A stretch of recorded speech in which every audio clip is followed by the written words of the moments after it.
joined in by Mr. Santosh Shah, Congress leader, sir. Firstly, Rajan has been a little embarrassing for the party and now you guys have sacked him. How does this go about in the scheme of things?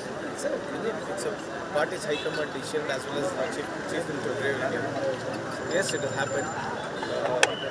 So this is what it is today. So what is that you want to ask more about? Sir, also CM Ibrahim has also alleged that Gadami, he himself helped Siddaramaiah buy votes. And that allegation also adds to the vote share campaign that you has been bought and CM Ibrahim has alleged Congress party. Whatever CM Ibrahim Sahib has told, I'm really not aware of it. So I would not love to much comment on it. And CM Ibrahim Sahib has spoken so much against BJP. Why do you want to selectively talk about that? So there are so many things we have spoken about this country, the issues, all the secularism which he has spoken. That also should be looked into, right? Why they have to pick only one political position. So even if you want to ask the same thing, then you should ask the other 10 things what Mr. CM Ibrahim Sahib has spoken against BJP also, right? But right now the Congress campaign is around the entire vote story and everything. But the CM itself will be named in it. Congress vote story is nothing to do with the election commission. It's not a fight between Rahul Gandhi and the election commission.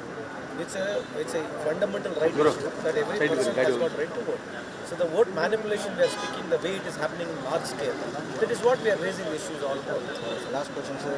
BJP is also alleged that there is no reason being given with regards to why Rajan has who will be answerable with regards to this?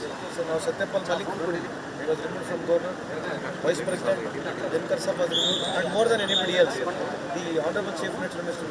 Yediyurappa ji was removed from here. Is there any reason from them? Do they want to answer this? Let them answer, then we'll discuss.